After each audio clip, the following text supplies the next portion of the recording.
14ই আগস্টের পর এবার ফের 1 সেপ্টেম্বর রাজপথ দখলের লড়াইয়ে গোটা নাগরিক সমাজ। প্রতিবাদের ঢেউ আছড়ে পড়ল গোটা কলকাতা জুড়ে।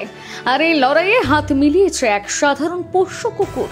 হ্যাঁ, সে কিছুই বোঝে না, শুধু বোঝে কাদম্বিনী দিদির জন্য বিচার ছিনিয়ে আনতে হবে।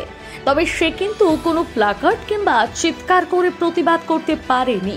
তার প্রতিবাদের ভাষা আলাদা, বিচারের দাবি আলাদা।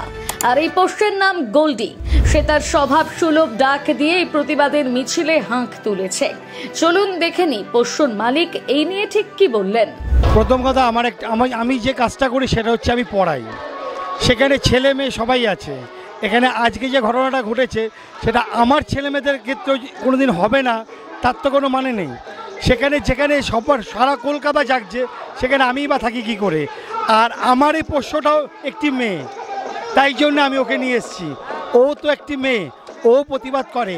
এবং এর আগে আমি যতবার যেখানে গেছি ওকে নিয়ে গেছি। ও সবার সঙ্গে একইভাবে ও প্রোটেস্ট করেছে।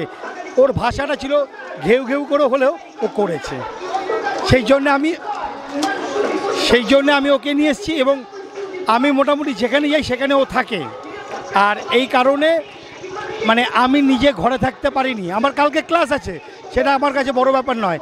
এই বড় ক্লাসটা আমার কাছে জয়েন করাটা বড় ছিল।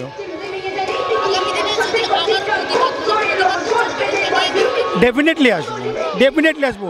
শুধু ধর্মতলায় না, যেখানে হবে সেখানেই যাবো।